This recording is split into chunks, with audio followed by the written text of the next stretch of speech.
No programa de hoje, eu vou conversar com Paulo Roberto Toledo Correia, que é advogado, especialista em propriedade intelectual e industrial, direito autoral e é diretor da Toledo Correia Marcas e Patentes.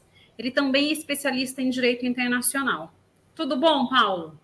Graças a Deus, tudo bem. E você, Renata? Graças a Deus, tudo bem também. Seja muito bem-vindo ao nosso programa. Eu é quem agradeço a oportunidade.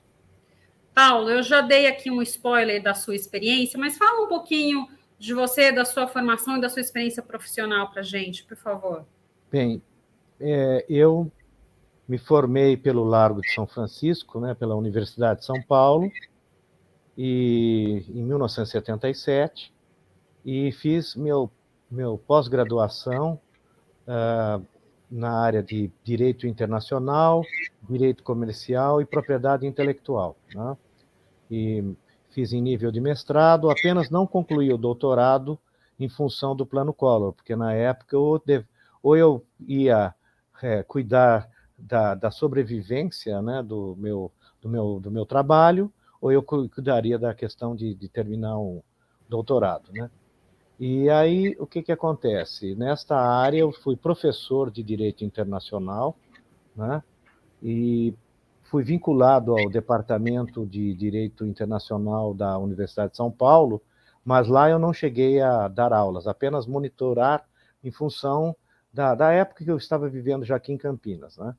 E a minha experiência no direito internacional ambiental se deu através do professor Guido Soares, que era professor titular de Direito Internacional Público, né? E nós aqui do nosso escritório lançamos a obra Direito Internacional do Meio Ambiente, que foi a tese de cátedra dele, né? Na época, nós que fizemos o lançamento, que é um livro pioneiro nessa área, né?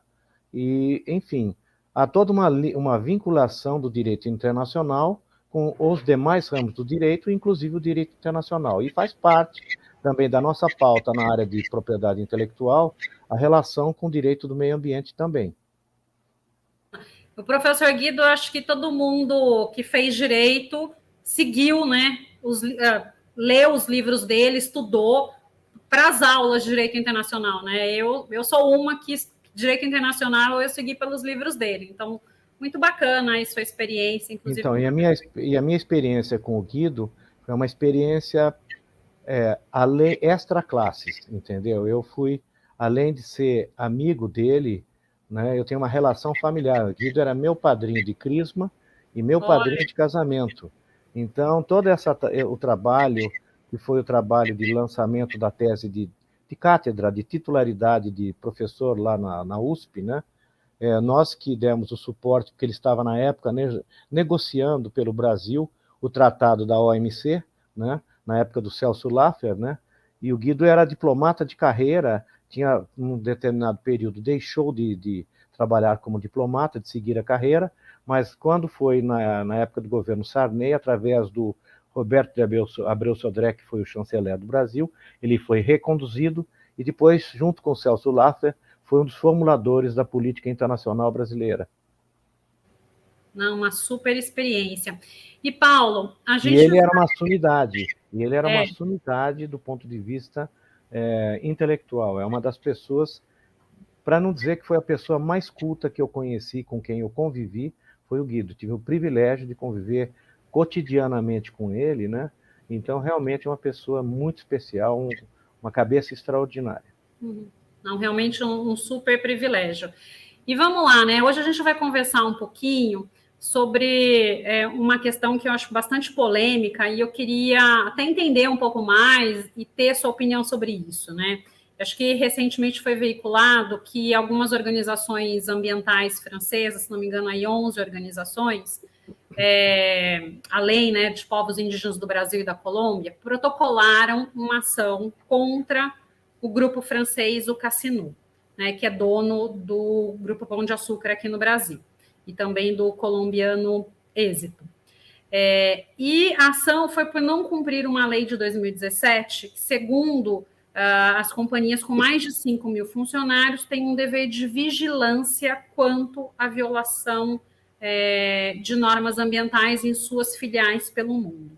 E essas organizações, elas denunciam que o Cassino, com suas marcas locais, comercializa produtos ligados ao desmatamento legal na Amazônia. Esse tipo de ação, Paulo, é uma ação inédita ou não? Né? Você acredita? Eu acredito que isso venha se transformar numa certa tendência, tá? Porque o Parlamento Europeu está na iminência de aprovar uma lei nos mesmos moldes, até com muito mais rigor, né? Que prevendo punições, prevendo sanções, enfim, em relação à questão de empresas que trabalham com problemas de violação de meio ambiente, né? Então, eu creio que há uma tendência, né? E, aliás, essa tendência hoje é meio em tudo, porque está tudo muito polarizado, né? Então,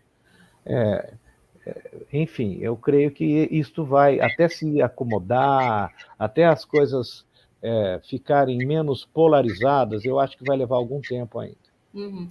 Então, assim, né, a tendência é aumentar a pressão e a observação, né, a vigilância sobre essas empresas. Sim, creio que sim. Nível mundial, né? E, Paulo, é possível prever quanto tempo esse processo ele pode durar, quais as condenações e quais as consequências? Olha, eu não sei, não posso medir quanto tempo deve demorar, né? Está previsto, eu falei com a França hoje de manhã, está previsto alguma coisa, algum andamento em setembro, né? Mas não se sabe claramente ainda, isso vai ter que ser aprofundado, né, nos próximos passos. Agora, como eu disse, é uma tendência, é um primeiro caso relacionado aqui diretamente, né? E na França ainda não está também havendo uma grande repercussão, né? Existe algum material publicado, Le Monde e alguns outros jornais, mas ainda não está assim, né, causando uma grande comoção. Mas eu creio que a questão do meio ambiente é uma questão muito sensível, né, que daqui para frente deve realmente vir a ocupar mais espaço nos meios aí, né, jurídicos com relação a essa questão da sustentabilidade. Não, com certeza. E a gente já vê uma tendência, né? Há uns anos atrás, acho que teve até um movimento do governo alemão no sentido de não querer mais importar produtos de países que não tinham assinado, né, o protocolo de Quioto. Isso então já tem um tempinho, mas a gente nunca viu uma medida prática. E essa ação, acho que ela chama a atenção por conta disso, né? A gente sabe que a Amazônia ela tem uma importância mundial, a gente vê manifestações pelo mundo inteiro em relação à preservação, né? Então, realmente é um tema um pouco polêmico. E tem aqui também, né, um relatório do Centro para Análises de Crimes Climáticos, que é baseado em Haia, na Holanda, e que foi divulgado na semana passada, apontando que os produtores que comercializam carne bovina com o grupo Cassino foram responsáveis pelo desmatamento legal de 50 mil hectares na Amazônia. E se esses dados forem reais, né, por que as entidades interessadas não acionaram a justiça brasileira e procuraram a justiça francesa? Porque é a lei que prevê esse tipo de punição, esse tipo de demanda, é a lei francesa. A lei brasileira não remete a esse tipo de situação, né? Então, no primeiro momento, aparentemente é isso. E creio também que se acionassem aqui, essa pauta não teria tanta importância e não ganharia tanta visibilidade, né? Então, eu creio que é mais um primeiro passo, tem um lado mais, talvez, político, de chamar atenção, né? E também, esse lado da questão política, as motivações, nem sempre é assim. É evidente que ninguém está descartando a importância do meio ambiente, etc., etc. Mas também é importante saber se não existem outros elementos subjacentes, né? Por exemplo, é muito comum os sindicatos americanos, né, estimularem determinadas posturas, determinadas condutas, em função de concorrência internacional com relação a determinados produtos, para garantir empregos locais, né? Então, precisa ver se não tem, às vezes, também até lobbies aí por trás. Não estou falando nenhuma conspiração, não. e nem sou adepto de teorias conspiracionistas, entendeu? Mas os interesses, às vezes, podem ter aí, né, elementos subjacentes, né, relacionados com esse tipo de outros interesses também, né? Além dos interesses políticos dos ativistas do meio ambiental e tudo mais, né? O que implica que, na seguinte situação, os exportadores brasileiros, eles precisam realmente tomarem cuidado, né, daqui para frente com esse tipo de sinalização, para realmente estarem adquirindo seus produtos, né, e o que for destinado à exportação, em áreas que não tenham esse tipo de polêmica, esse tipo de situação aí de conflito, né? Por quê? Porque isso, a agricultura é um elemento substantivo na balança comercial brasileira. Então, eu creio que essas empresas aí devem ser motivadas a buscar aí cada vez mais um aperfeiçoamento, né, neste controle, para evitar esse tipo de acusação.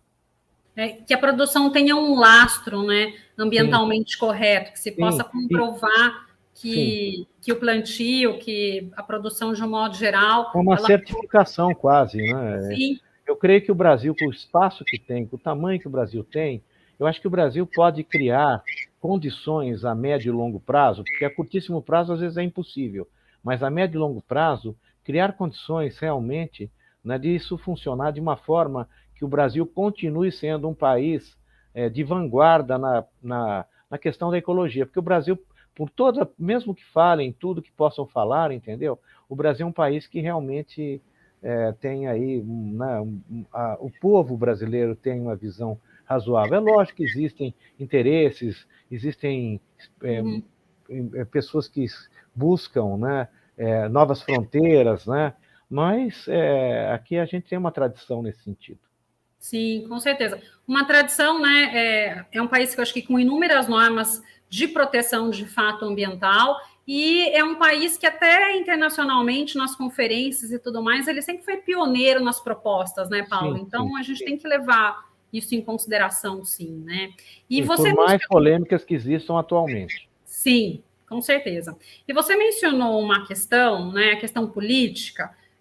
O fato, inclusive, dessa ação ter sido protocolada, né, por 11 organizações ambientais francesas e nenhuma organização ambiental brasileira, ou mesmo colombiana, que, na verdade, é onde, né, se cogita aí esse impacto, não dá ao caso uma conotação mais política que de defesa do meio ambiente? Sim, mas é aquela história, né? Nós não sabemos todas as motivações, né? Existe realmente uma militância agressiva em certas áreas de meio ambiente? Existe, entendeu? Mas a gente não sabe. Existe também invasão, existe desmatamento ilegal, existe grilagem, existe, entendeu? Existe um monte de coisa, assim.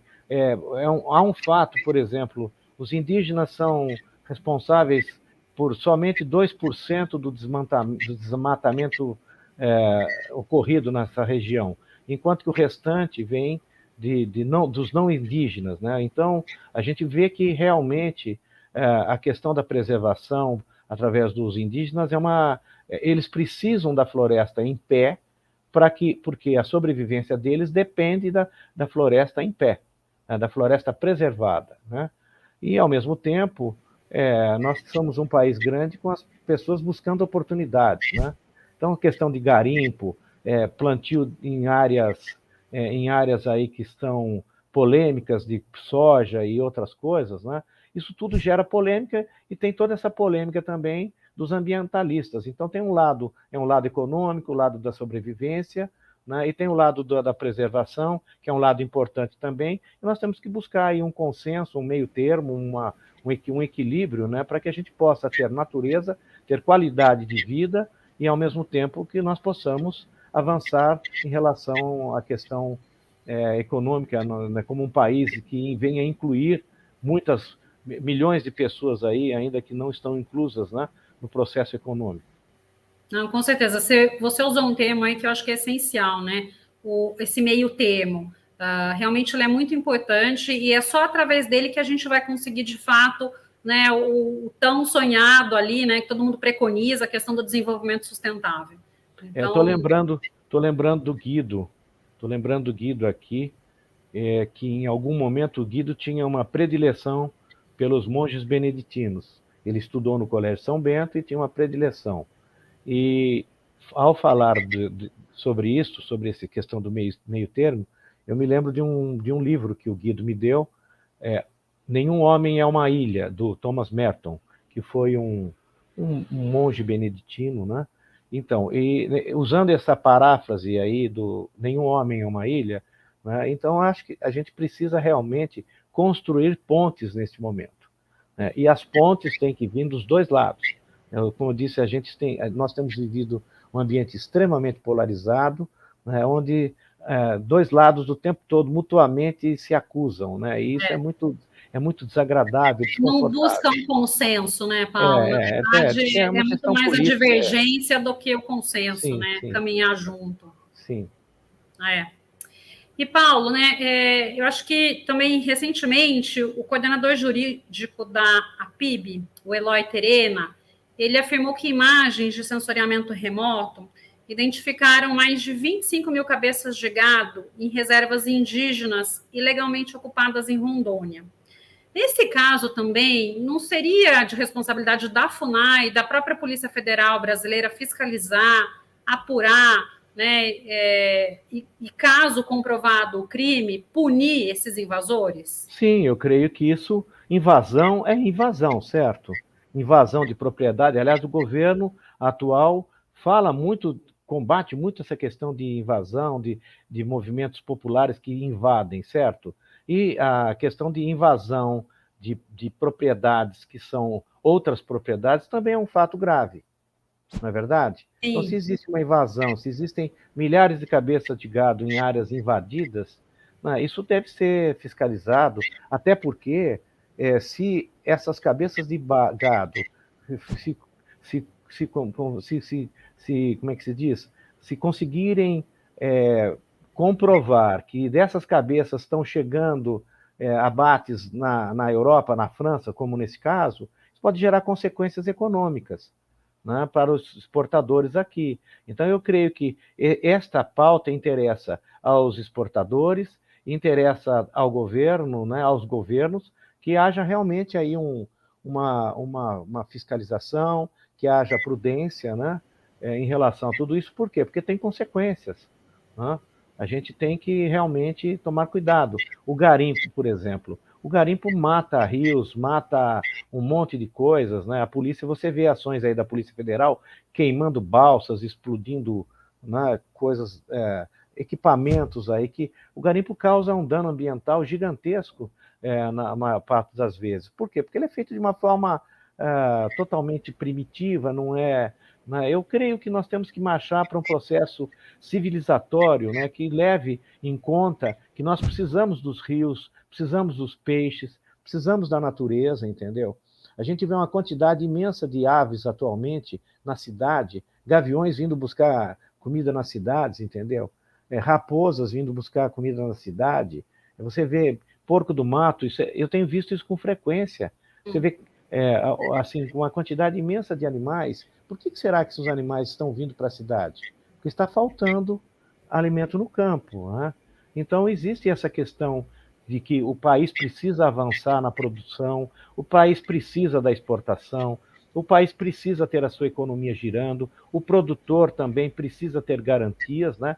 Mas, ao mesmo tempo, a gente tem que buscar aí, e nós temos até muita gente consciente dentre os produtores com realmente ações sustentáveis, né? Então, não há...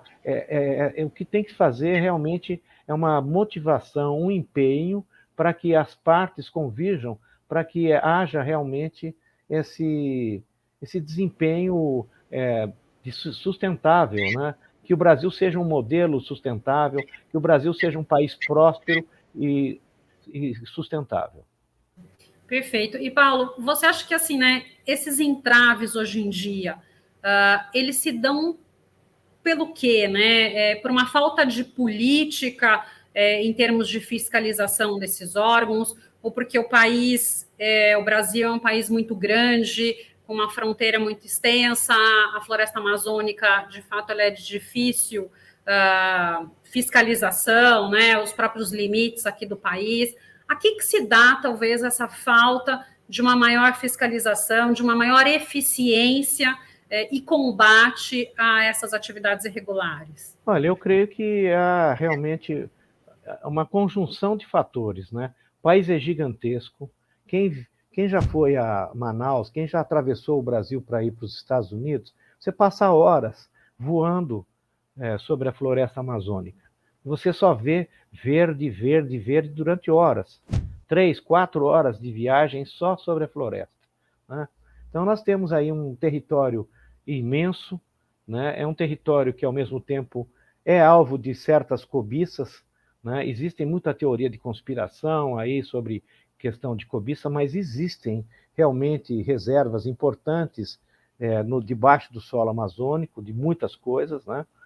E então existe também a questão de interesses, né, controversos, né? Por exemplo, eu me lembro de uma pessoa que eu sou golfista, jogo golfe há muitos anos, e me lembro que uma pessoa que sempre estava comigo, que me acompanhando no jogo, ele era do Pará, e do interior do Pará. E ele falava muito de índios que andavam com jatinho, com aviões, jatinho não, aviões, carros de último tipo, e que faziam, como é que se diz, garimpo nas suas terras, né? Então existem até, vamos dizer assim, ao mesmo tempo que existe aquele indígena que ele preserva e se mantém, existem outras partes que já têm interesses conflitantes, né? Além dos interesses conflitantes de garimpeiros, de grileiros, né? E de pessoas que veem que é uma oportunidade. Se você vê terra que não está demarcada, não tem um proprietário, você ocupa a terra, depois de algum tempo, juridicamente, você tem até uso capião. Você tem como se transformar num proprietário de terra. Se você tem vocação e consegue, né? Então, essa busca de fronteira, essa busca de sobrevivência, enfim, tem muitos fatores. Eu não sou uma pessoa que está extremamente ligada à questão ambiental, mas a gente vê, né, que existe realmente assim uma conjunção que precisa ser atacada, né? Precisa haver boa vontade, precisa haver verba, né? E no Brasil a questão de verba, né, dinheiro, é uma questão complexa também, né? Complicadíssima, porque você vê aí as máquinas totalmente inchadas, né? Alguns grupos de funcionalismo que se consideram totalmente, como é que se diz, imprescindíveis, diferenciados, entendeu? Formando verdadeiras castas, né? E com isso a gente vê o erário sendo sugado, né? E dificultando a implementação de muitas políticas, né? Então, se a gente for analisar por esse lado, a gente vê a própria situação do Poder Judiciário, não é verdade? Quantas causas, enfim, por que é tão lento? Por que a burocracia não colabora? Ao final, a justiça lenta acaba sendo injusta, é injustiça. Né? Então, por quê? Porque tem toda essa complexidade desse aparato enorme aí que a gente realmente precisa enxugar, precisa limpar, a gente precisa adquirir uma nova mentalidade. Isso se diz respeito a todas as coisas, inclusive ao meio ambiente. São questões que o Brasil precisa enfrentar, né? De forma urgente, porque senão Sim. a gente vai perder aí muitas oportunidades, né? Até de desenvolvimento Sim. econômico para o país. Sim. Isso é fato.